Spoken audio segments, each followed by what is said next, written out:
Let's go, SDS. It is Rams week. I'm tired of all this talking about Denver Broncos. I'm sick of it. Tired of seeing all the 49er fans, not all of them, some of them out there. Oh, we can't beat the Rams. Shut up. It's Rams week. We're going to war, ladies and gentlemen. Get ready. Let's go.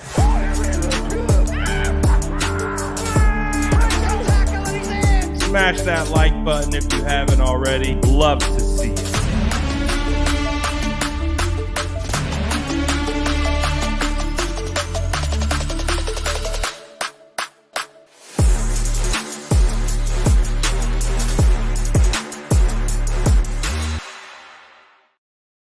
Oh, baby. It's time to go. I'm tired of messing around, man. I'm tired of messing around.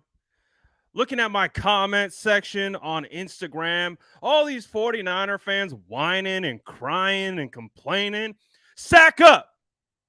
Act like you've been there before. What the hell, man? Like, come on. I get it. Was it pretty? Was it lovely?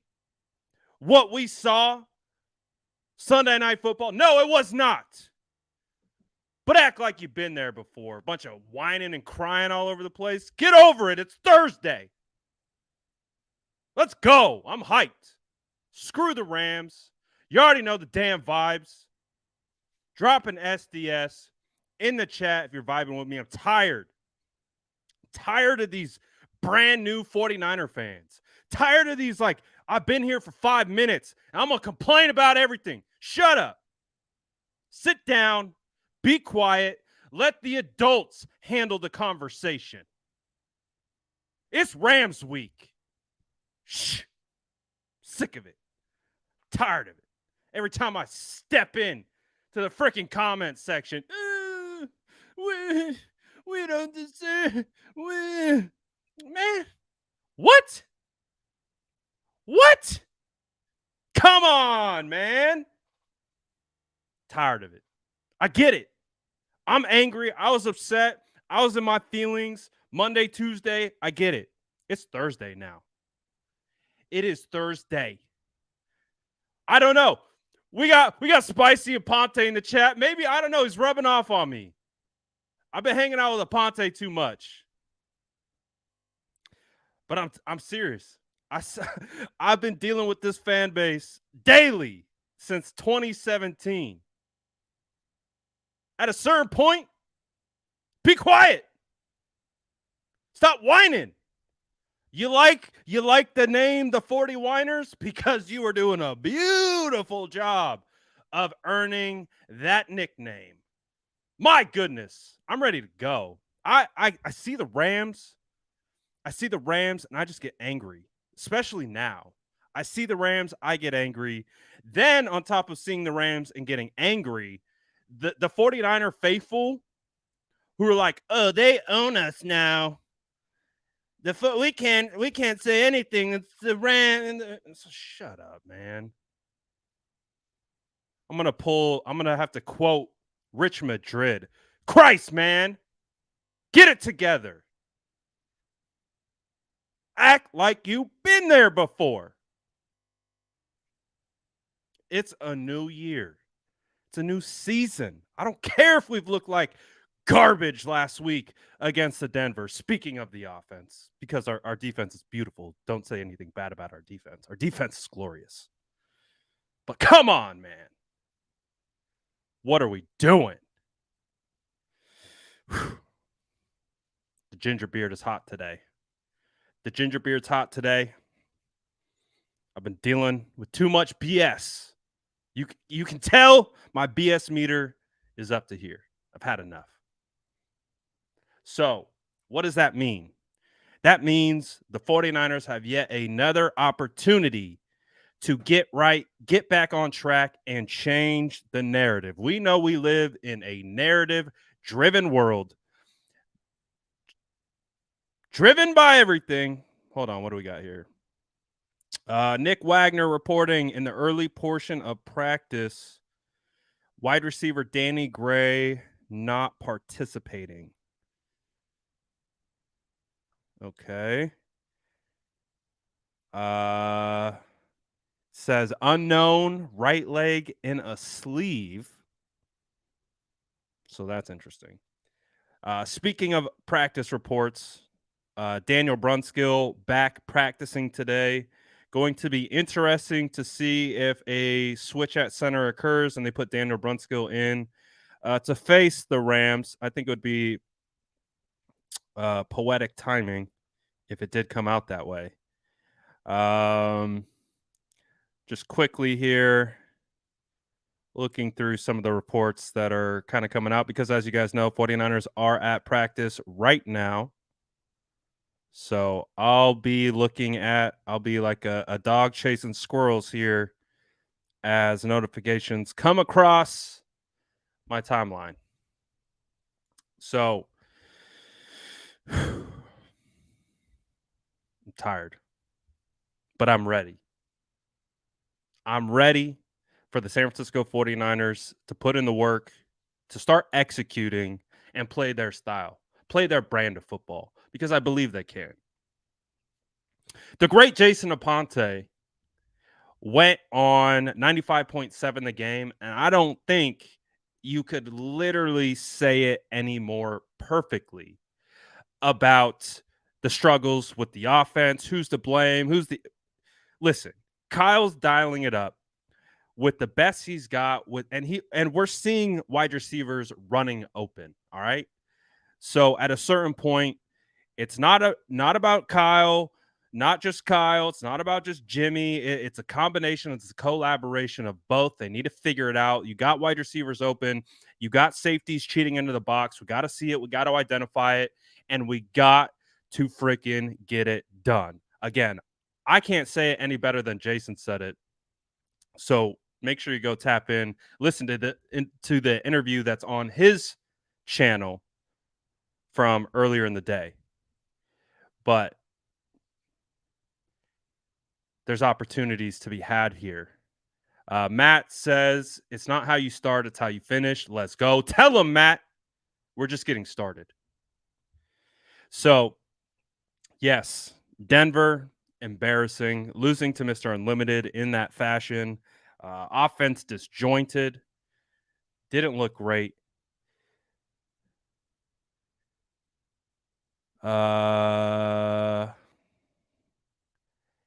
Daniel Brunskill back at practice. So, based on this, he's holding a bag. So, typically you can tell who the starters are by bag drills because they're going to pair the starters together. So, for example, in this video that I'm watching, it's Brunskill and it's Burford and McGlinchey, the right side. Let me see if we get anything else. Banks and McKivitz working together. So, no early indication that they have moved Brunskill to starting center yet, or if they will. I don't know. We're going to find out. Might be a week too early for that. But we will continue to monitor the situation and see how it plays out. So, again, a lot of this week, we've been talking and discussing at length the offense, the struggles within the offense, coaching, Jimmy Garoppolo, offensive line, all the different types of things.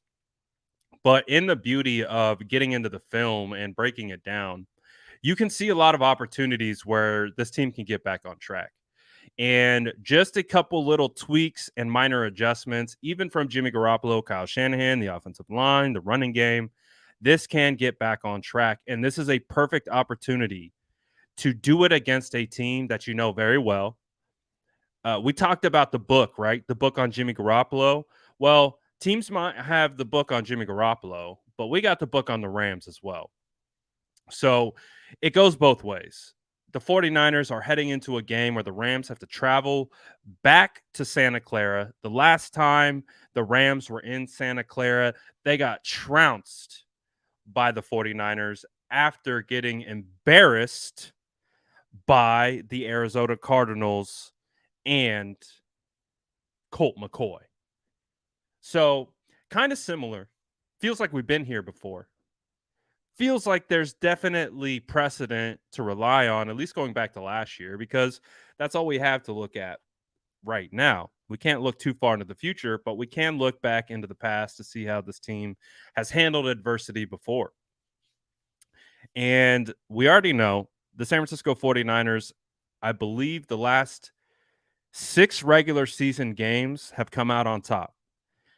We understand the 49ers lost in the NFC Championship game, a game that the 49ers should have won. We don't need to get into the why they didn't win. But there are a lot of similarities. We understand if the San Francisco 49ers do and play a certain way, they can win essentially any game that they play. So we got to see that today. We gotta see them play that game.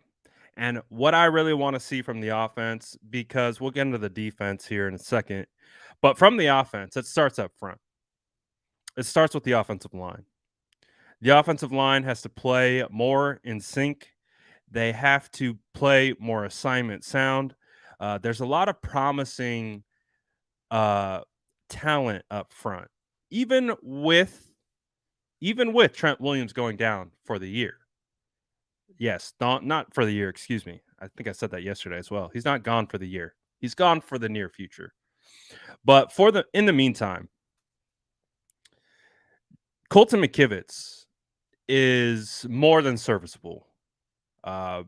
He's more than serviceable. He even proved that against Bradley Chubb, against the Denver Broncos. He was showing just that on tape, being put in after suffering an ankle injury. So I'm less concerned about Colton McKivitz. You're never going to replace the best player in the NFL in Trent Williams, but with Colton McKivitz, especially him getting his start week 18 against the Rams, there's going to be some familiarity there, and I think it's going to be all right. And Aaron Banks, he shows promise. He's not perfect. He's not, you know, 100% on everything he does, but you can see the upside and potential is there, and he's doing enough to get the job done. Jake Brendel has shown he can get the job done too, but he has also shown some opportunities where he takes a step back. He'll make assignment bust, or he'll get overpowered. So that's why we've been talking about the potential for Daniel Brunskill to potentially start at center. We don't know if that's actually going to occur. Again, might be a week too early. Obviously, Brunskill has been down since August 12th. So this is going to be the first time he's practiced in over a month and a half. So we have to be patient with that. But Burford has all the upside in the world. Very talented, very physically gifted, but he's still a rookie, and he is still acclimating to the playbook, to the NFL speed, and you'll see some step backs there as well, but that's to be expected with a rookie 4th round pick out of UTSA. And then Mike McGlinchey. Mike McGlinchey is still in the crosshairs of many. He had, I think, two or three perceived really bad plays against the Denver Broncos. I could speak context into those plays, but I know no one is here for the context. Simply said, Mike McGlinchey can get better. So the offensive line still has an opportunity to gel. And what happens behind that? They need to run the football. They need to run the football more effectively. They just haven't been able to really get into a solid rhythm.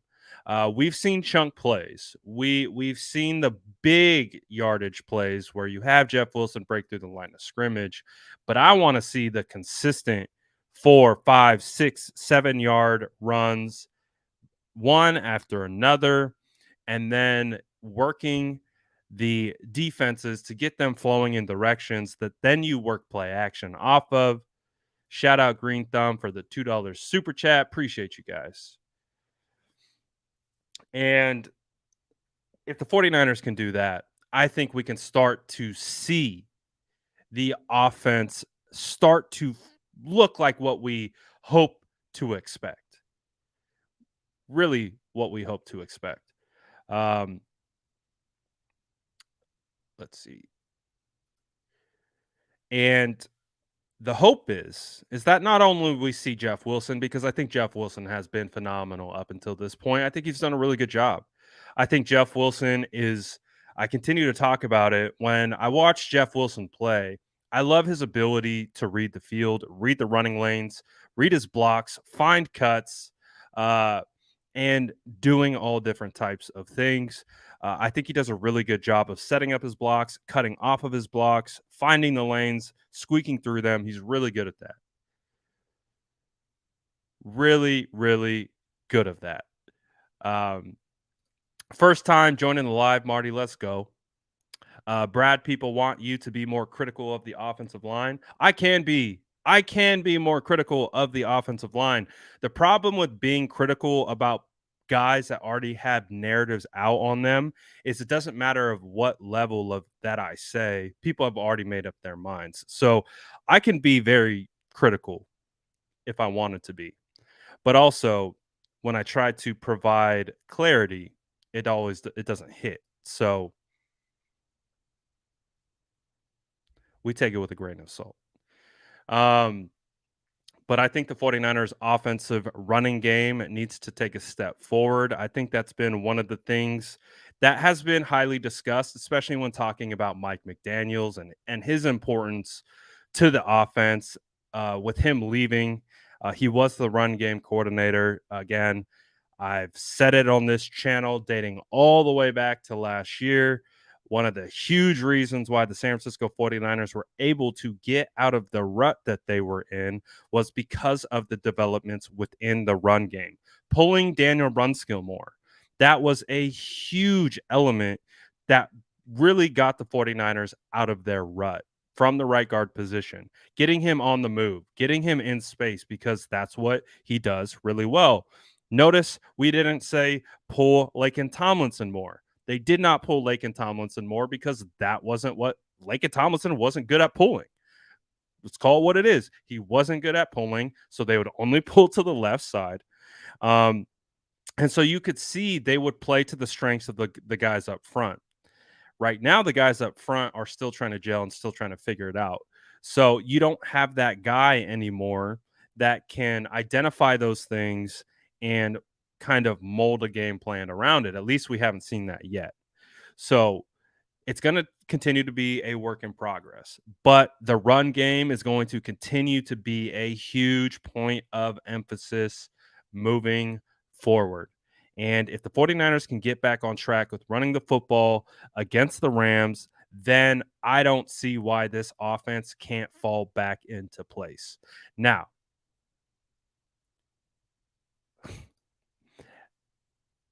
there's still Jimmy Garoppolo on the roster, right? So Jimmy Garoppolo had a poor game, a really poor game, arguably one of the worst games that I've seen him as a San Francisco 49er. But within that terrible game that Jimmy Garoppolo played, he still made some throws and he still showed signs of promise. Now, we understand Kyle Shanahan spoke today to the media, talked about the lip reading gate and all that came along with that. Of course, they did a really good job of kind of deflecting it and not putting any more gasoline on the fire. I believe Matt Barrows even asked Jimmy Garoppolo in the locker room after showing him the clip of what Jimmy said. And Jimmy said, I say a lot of things on the field, again, deflecting. So it is what it is. We're past that and we're on to the Rams. I do think there are opportunities where Jimmy Garoppolo can improve and can keep this team in position to win But I think when we really look at it, a lot of the concern surrounding the team right now is based on Jimmy Garoppolo's performance. How is he going to play? Is he going to play efficiently? Is he going to be sporadic? Is he going to put the ball in harm's way? Those are the questions that we have been trying to figure out for a long time. And we're still trying to address, even when we thought Jimmy Garoppolo wasn't going to be on this team anymore. So, all those are fair, 100%. So, with Jimmy Garoppolo, the recipe is clear and simple. Now, it might not be easily uh, simplified to execute for Jimmy, but it really comes down to a couple simple things. For Jimmy Garoppolo, he's got to see the field. Hell, let me pull this up.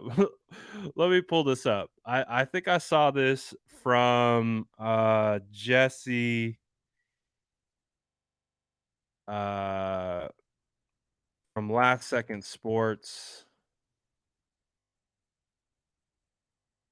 and it couldn't have been any better. Where why what's my guy's at? Hold on. I want to pull it up because I love the images. I love the images. Here we go. All right. Bear with me. So Jesse posted this earlier on Twitter.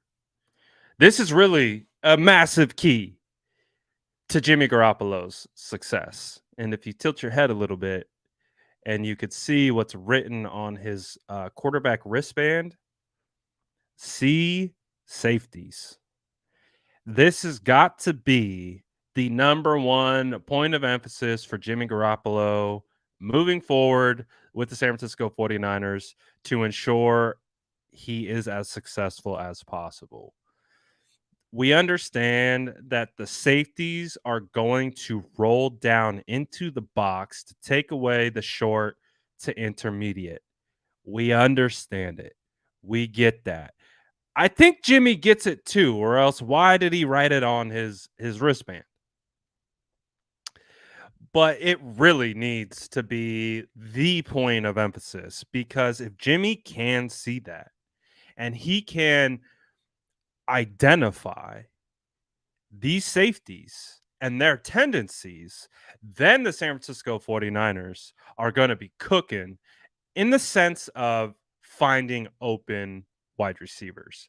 Because if you are constantly having a safety rotate down into the box, that means maximum you have single high, which means the safeties tend to drift to one side of the field, which means it's going to open up something and you're going to get one-on-one coverage somewhere and or a numbers matchup in zone coverage that is favorable for you. So if Jimmy Garoppolo can continue to understand that the safeties are going to continue to rotate into the box and they're going to continue to take away the short to intermediate, let's work off of that. And I'm going to sound like a broken record for the rest of the year as we continue to talk about how the San Francisco 49ers move forward and win these football games. With Jimmy Garoppolo, he's got to see the safety. And I'm glad he at least understands that. I'm glad it's right there on the wristband that he can at least see it. So if Jimmy can continue to work on these things, somehow find an understanding within the offense. Again, these offenses of schemes are complex, more complex than I can even wrap my own head around. And I feel like I have a decent understanding of football. But if we can just understand where the safeties are pre-snap and be able to do all those things, then we'll be able to figure it out. BNA's in here. Kyle knew better not to say my name. My guy's getting asked about bro. You know, I've seen a lot of viral stuff, man. I've seen a lot of viral stuff. I've posted some viral stuff. I've had some stuff get back to coaching again. John Lynch called me Nostradamus. But BNA's been doing work, man. BNA put out the video of Jimmy Garoppolo and this play sucks, man. Kyle Shanahan got asked about it today. Um, I see you, man. I see you. Moving the timeline per usual. Per usual. So I see you. And appreciate the super chat, my guy. Someone said Jimmy G is not going to progress. I'm not saying we're not talking about progression. We understand Jimmy Garoppolo is who he is, but let's identify it. Let's see it for what it is.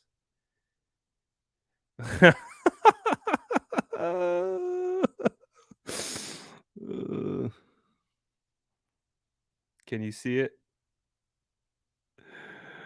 Look at JC, man. In real time.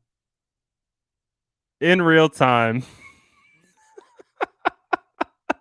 JC just tweeted this. Look at the wristband. If we can get this thing in freaking focus. I love it. We're going straight from the phone. I'm not even going to pull it up. Straight to the phone. It's beautiful. You love to see it. Jimmy throws his picks to linebackers, though. He does throw his picks to linebackers, but I think it's overall the same concept. It's clouding the middle of the field. Clouding the middle of the field, whether it is safeties or linebackers, I think they're one and the same. So I get it. It's not a strong suit. We understand that. We've seen it enough. But if we can get better at it, see, I know he's been getting roasted for the safeties part. I'm not even going to cap. I'm so bad at grammar and spelling. I can't even make fun of that guy. I can't. I'm admittedly like borderline dyslexic. I can't even make fun of him because I'll probably spell it the same way.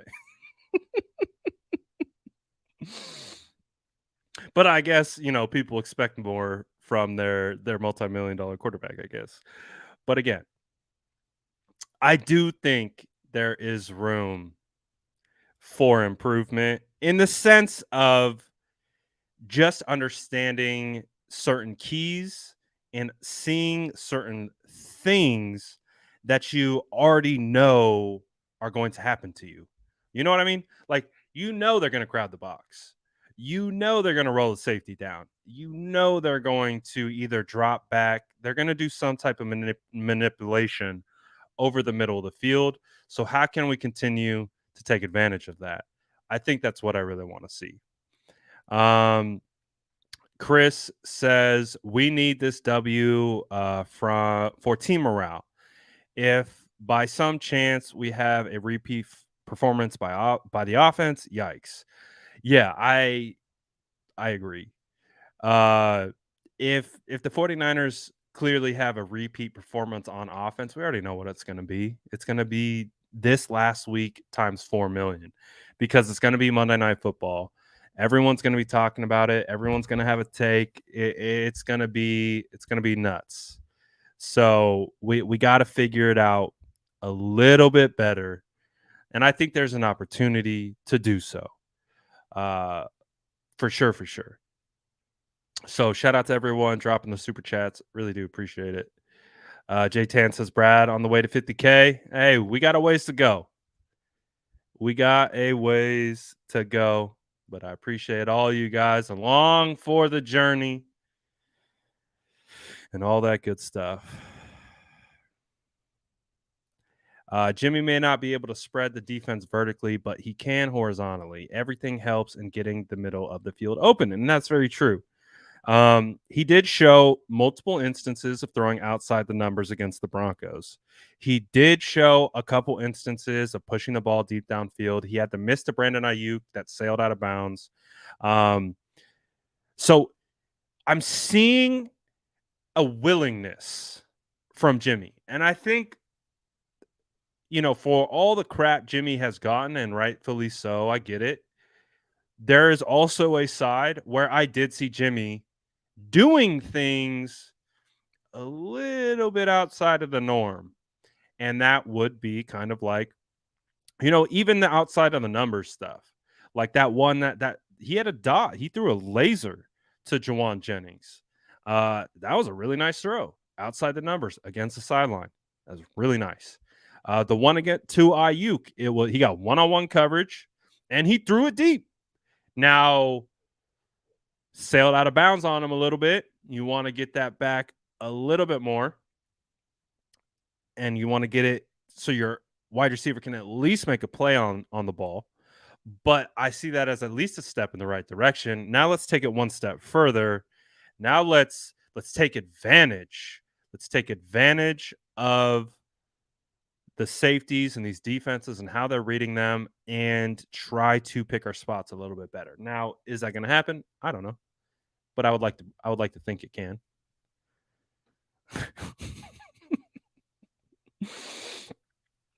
But I'm just so thankful for this season that we got the defense that we have, because I look at that Rams offensive line and I do see how they could be very concerned heading into this game.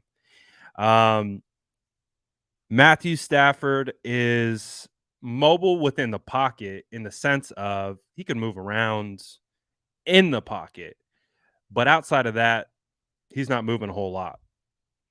So the 49ers defensive line right now has a lot of opportunities here to be able to get after it. Jesse says, I wish Jimmy was a true game manager. If he just protected the football, they can win a lot. And I think that's, again, the keys that I was kind of tweeting about earlier today is if he can see the field, take advantage, and protect the football, the 49ers have a key and a recipe for success. Now, are we going to get those things 100% of the time? Probably not. But if we can get them at a higher rate, it helps the chances that the 49ers have of winning games. If he can continue to improve in those three facets of the game, just seeing the field better, taking advantage of his opportunities, and protecting the football, doesn't have to be perfect. He doesn't have to be a batting 1,000. If he can just take those three things and get around, playing that B plus margin, that would be phenomenal. Yes, exactly. So, hey, we'll see. Let's see how Jimmy bounces back. I'm not ready to completely start, I'm not at all. I see a lot of people calling for Brock Purdy. That may actually happen this year, but I do think it's way too early for all of that. Got to give this guy some time, and let's see how they can continue to work together. Hopefully, the lip reading video seen around the world doesn't cause too much added dysfunction to Kyle and Jimmy's relationship, and they could put that beside them and they can get it done, because the opportunity's here. The Rams can be beaten, and I think the 49ers know what the recipe is to beat them. So I have some may say irrational at this point, but maybe an irrational sense of confidence. And I will check myself, because I had a very irrational sense of confidence that the San Francisco 49ers were going to beat the Broncos. And we know how that went down. So my confidence is definitely going to be in check as of late, but they didn't execute. They didn't take advantage. They didn't do the things that they wanted to do.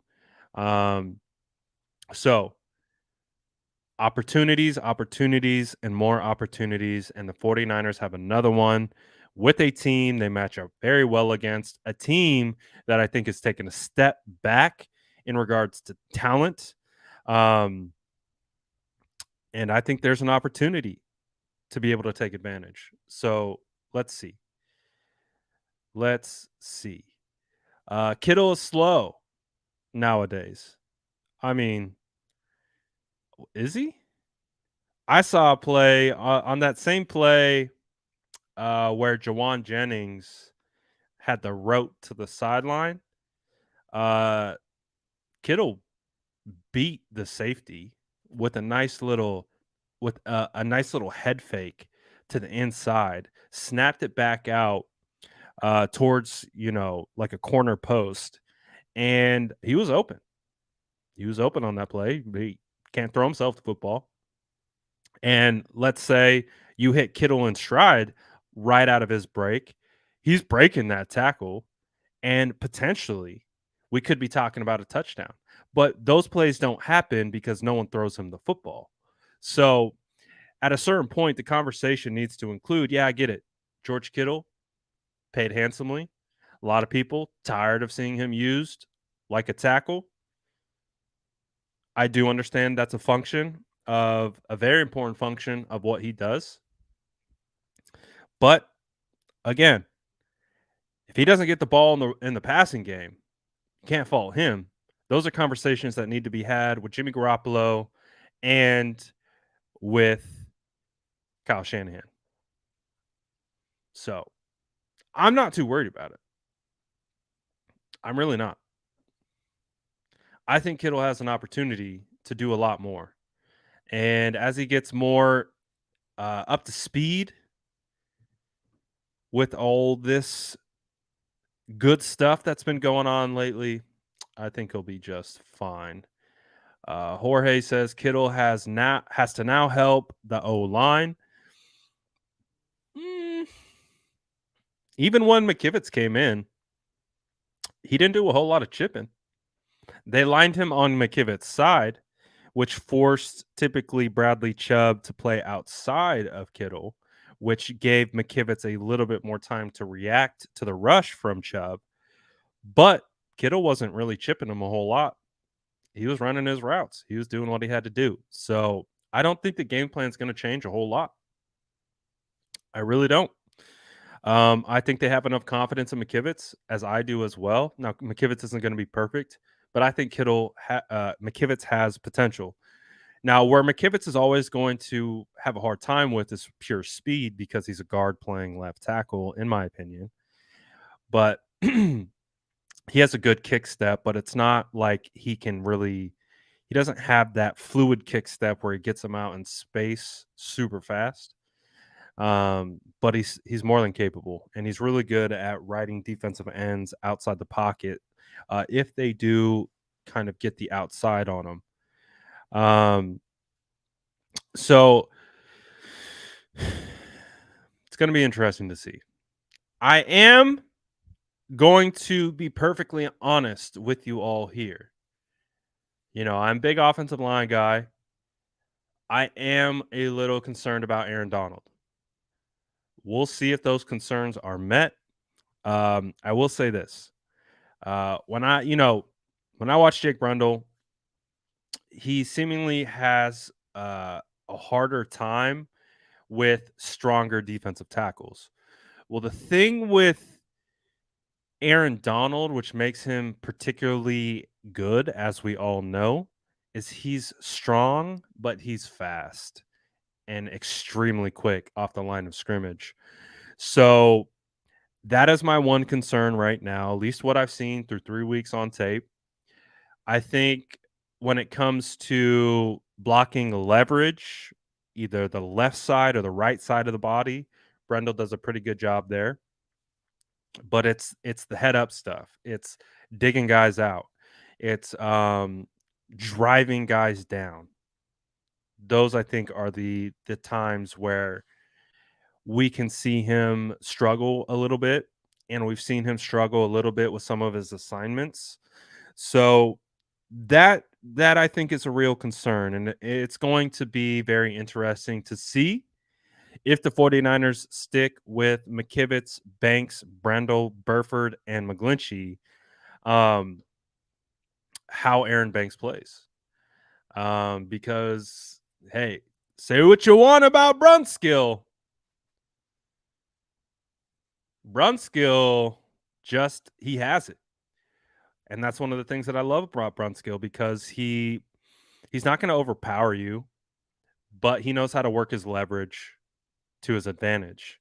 And he's able to use his speed and his foot quickness to neutralize Donald.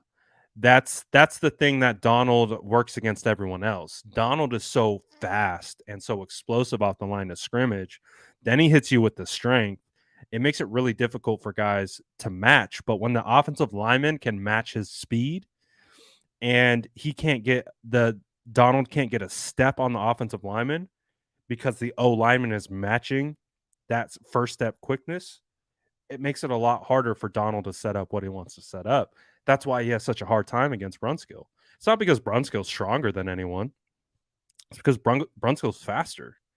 So we'll see how it plays out. I don't know how it's going to go, but Donald could be a factor in this game. So what does that mean? Are they going to try to run more outside zone? Are they going to try to get more quick screens? More over the middle, short to intermediate, quick passes, things like that. Because I don't know what the timing is going to look like. They could be down on time. So Aaron Donald becomes a real threat in this game, and they're going to have to figure out how to neutralize that speed. And so that's going to be really interesting to see how they manage that. But all things considered, I think the 49ers have a really good opportunity here heading into this game, as long as the 49ers offense doesn't give any points to the Rams defense, and the 49ers defense just plays their game, I think we should be okay. At least have a fighting chance at winning this game against the Rams. Now, we're going to temper all confidence, expectations, things like that, just because we have to. After starting 1-2, it's really hard to puff your chest out and be ultra confident right now. But I think there's plenty of opportunities ahead. Lewis D, appreciate the super chat, says Rams have no run game. All they really have is Kupp on O. How to slow him down? Well, you slow him down with a very good pass rush. Thankfully, the San Francisco 49ers have phenomenally fast linebackers in Fred Warner and Dre Greenlaw. When it comes to playing over the middle of the field, I could see a situation where it's going to be interesting to see how Talanoa Hufanga is used in this game. We did see Diamador Lenore play in the slot, and Cooper Kupp plays quite a bit out of the slot. So who's going to get that task? Are they going to have someone mirror Cooper Kupp, essentially follow him wherever he lines up? I don't think so. Typically, that's not how the 49ers play with their defensive backs. Like I'm not necessarily sure we're going to see Mooney Ward follow Cooper Kupp into the slot, or Mosley follow Kupp into the slot. I wouldn't be mad at that idea. But I haven't seen them do that historically. So my biggest concern is Kupp out of the slot. If he goes to the outside and he's matched up against E-Man and he's matched up against Ward, I feel much more comfortable. It's when he goes into the slot. So in the slot, you're working with your slot corners, your linebackers, and safeties. And sometimes they're passing off. Sometimes it's straight man.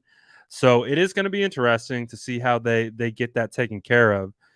But essentially, if you can bracket Kupp, I like what Sean's saying right here. If you get hands on Kupp too, and you make it harder for Kupp to get off the line of scrimmage, and then you bracket him so it's harder for him to win over the top or underneath, and you put what's his name, Allen Robinson in one-on-one coverage, or Van Jefferson's not even playing. Ben Swarnick,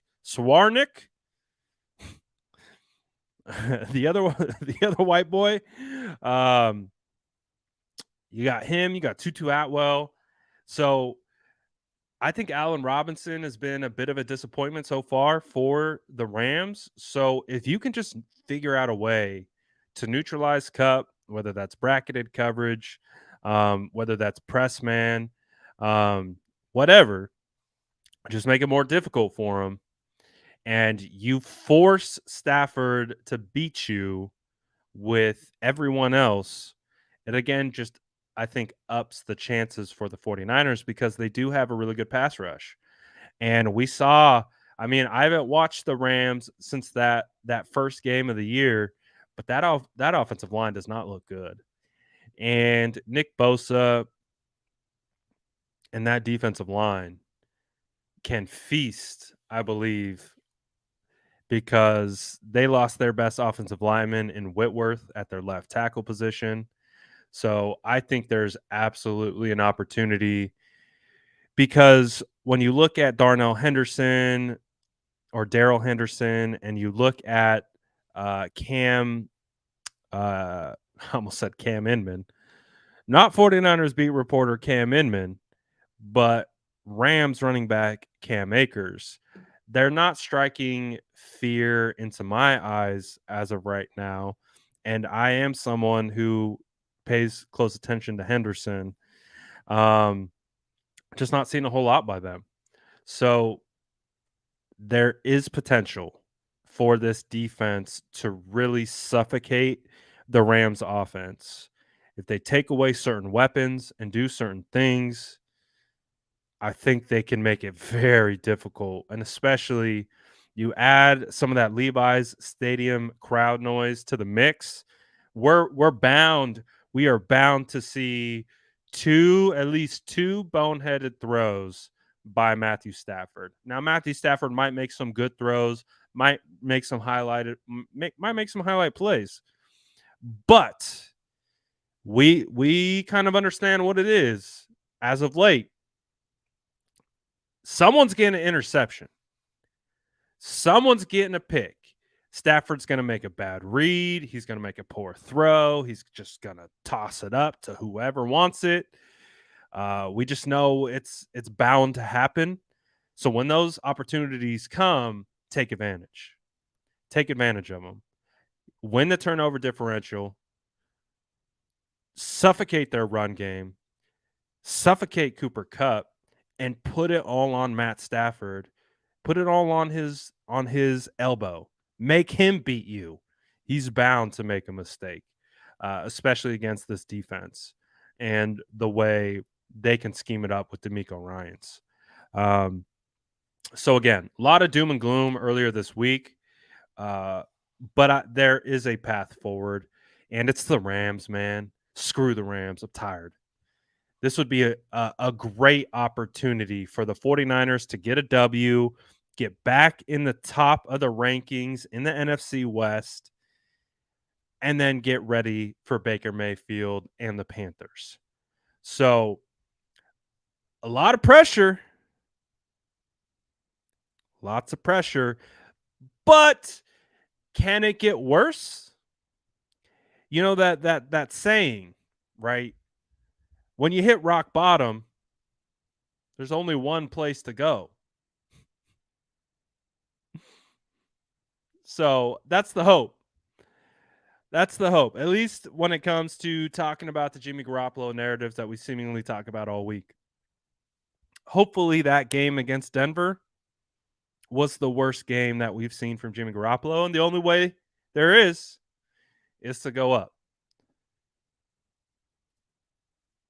Good point. We didn't talk about Higbee. Higbee is good. I agree with that. Higbee's a good tight end. I agree with that. Um, damn. BNA says an INT is damn near guaranteed in this game, either by one or both quarterbacks. Look to see if that's a prop bet. You might be able to get some money on that. Maybe you won't be upset if Jimmy throws an INT because you win some money. But feel free to drop any questions, comments, anything that you guys want to add into the mix here before we close it down, because I get it.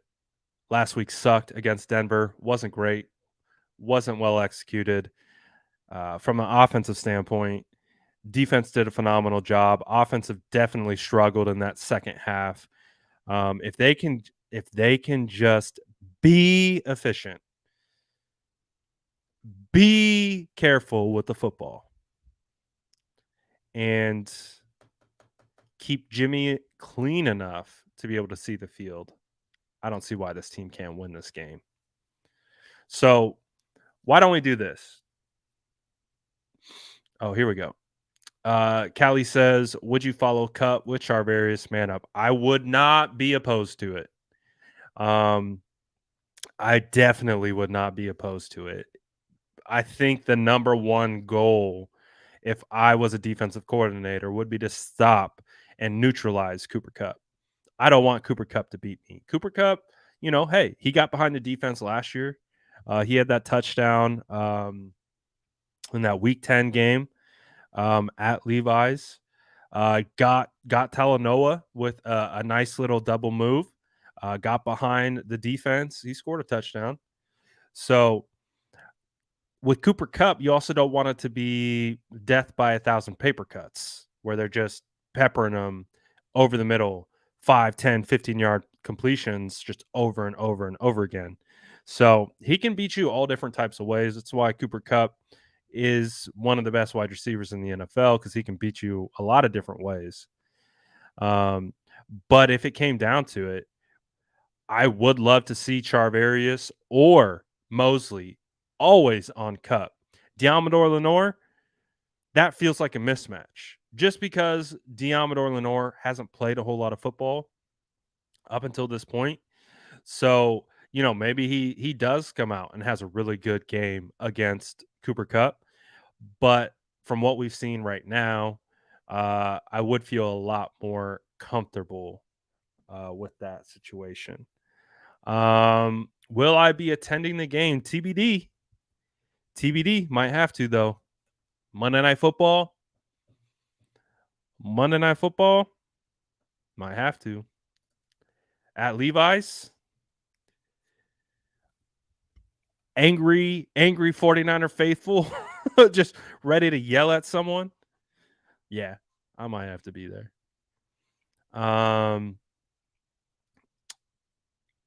Mlax says, I would like to see Mason and Aiyuk get more reps. Aiyuk's getting the reps. He just needs the targets.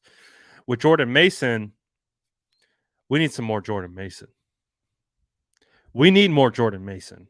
Monday night needs to be the night where the entire world learns and finds out who Jordan Mason is. And they're like, who's that guy? Who's that? Feels about right.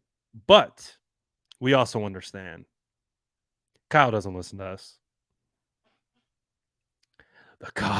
Kyle's like, oh, you guys want Jordan Mason? Nah. And again, Jeff Wilson's been playing really well.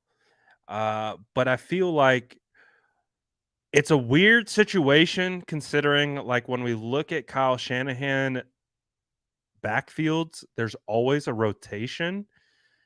But since there's been an opportunity for Mason to be a part of the rotation, he's not involved at all. And it's like, why? Though the one carry he gets 7 yards.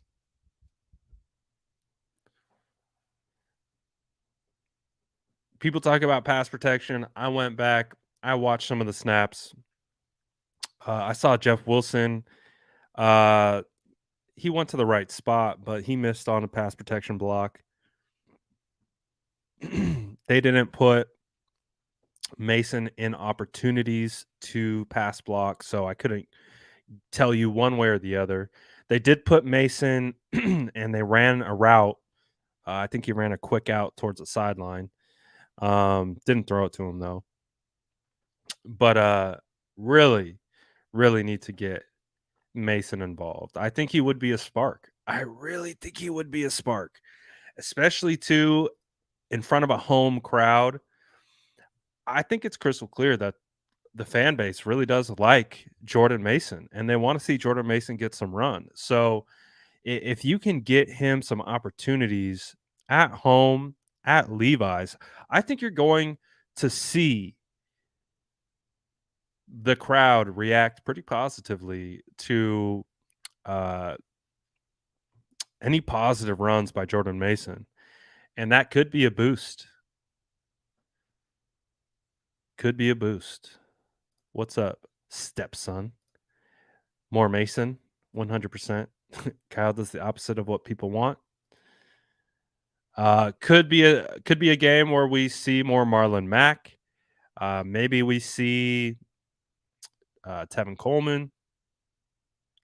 Oh, Van Jefferson, a better route runner than Brandon Aiyuk. Are you still holding on to that because he had a good Senior Bowl?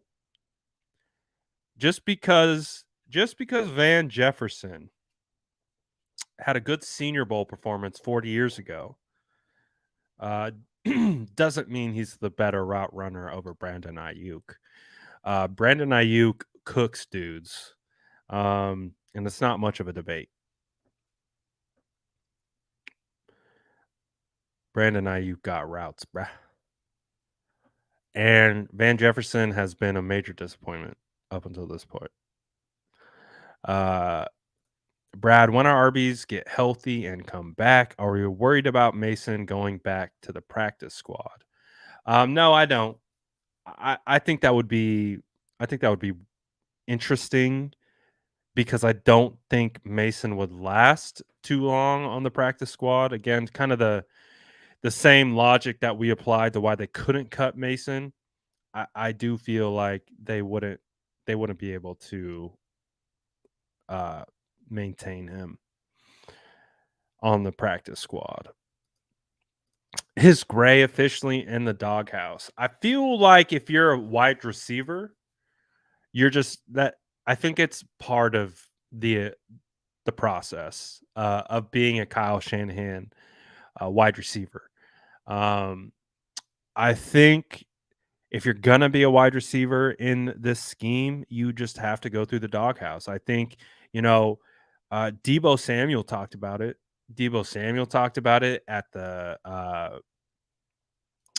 Super Bowl. He said he was terrified of Kyle Shanahan, terrified to get anything wrong. Just so I just think I think it's par for the course. You're a wide receiver. Kyle Shanahan is essentially the wide receiver coach. You got to go through the doghouse. It's just the way it goes. I'm starting to believe that because I look at all the wide receivers. If you're not a veteran,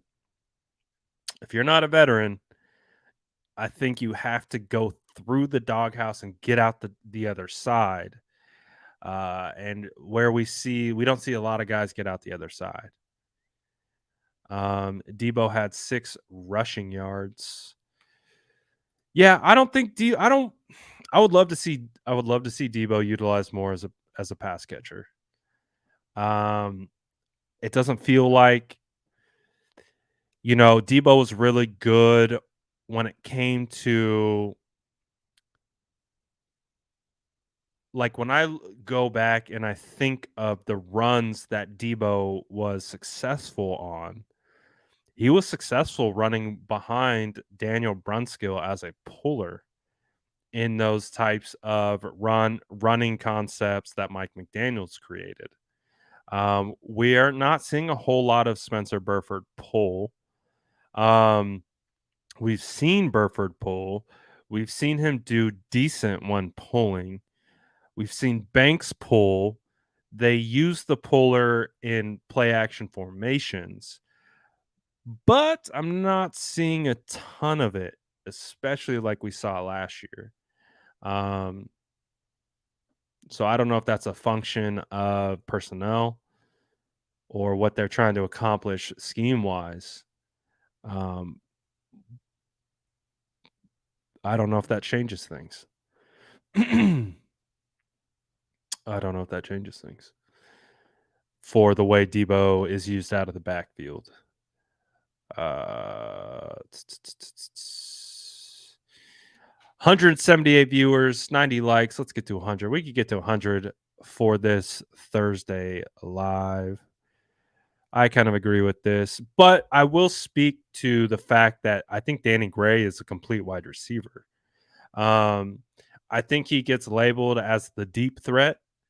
He gets labeled as the guy that can take the top off the defense. I think he's more than that. I really do. I think he's a complete wide receiver. I think he play behind the line of scrimmage. I think he could play short to intermediate. I think he could play against the sideline. Like, I really think Danny Gray could play all over the place. 100%.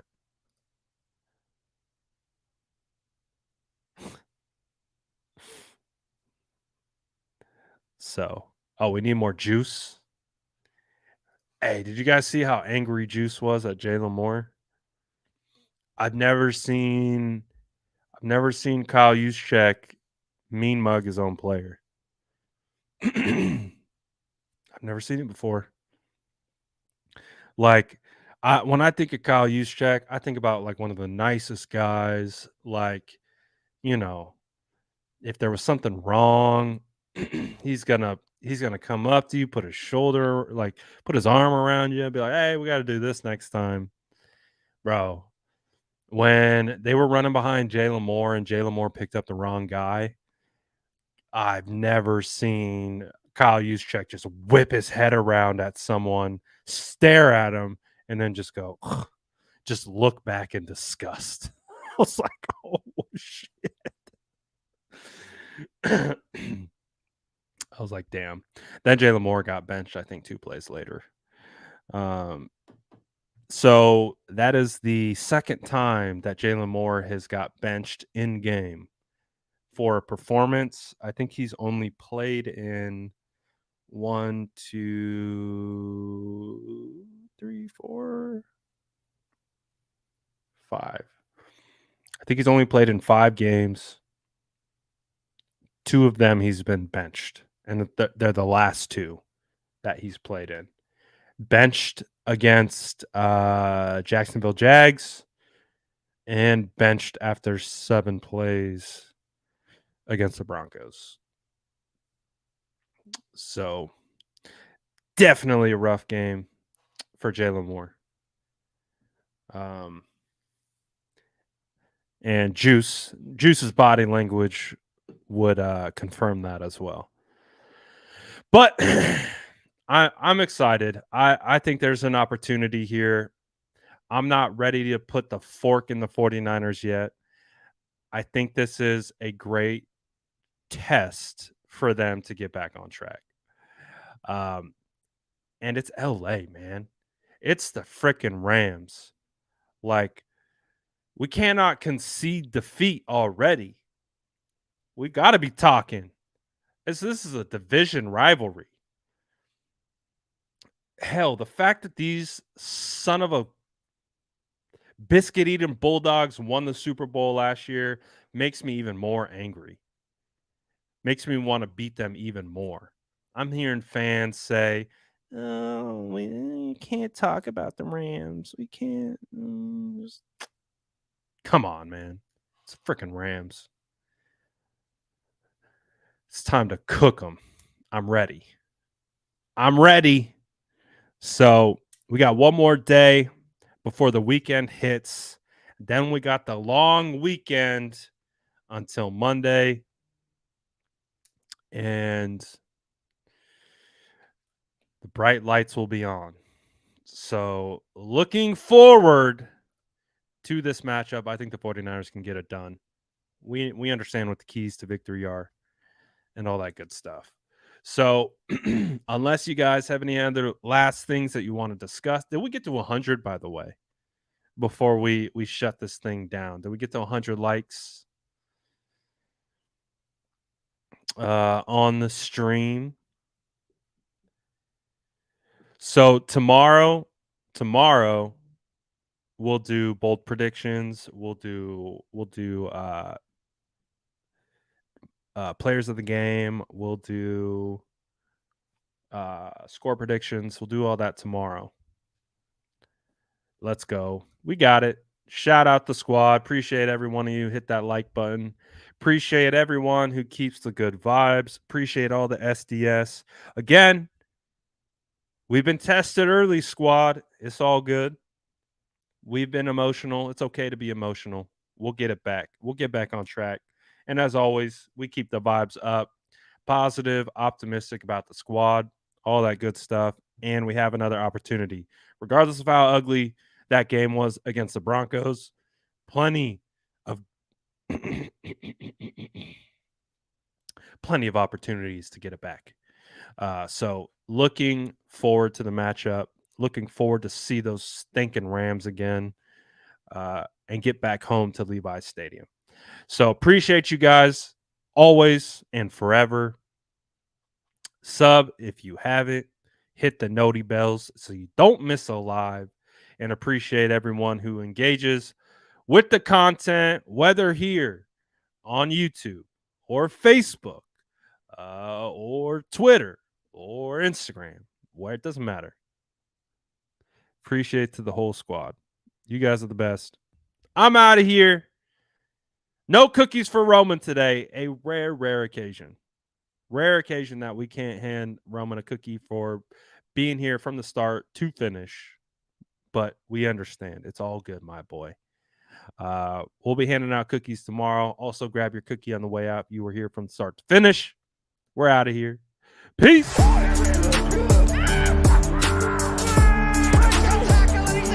Smash that like button if you haven't already. Love to see it.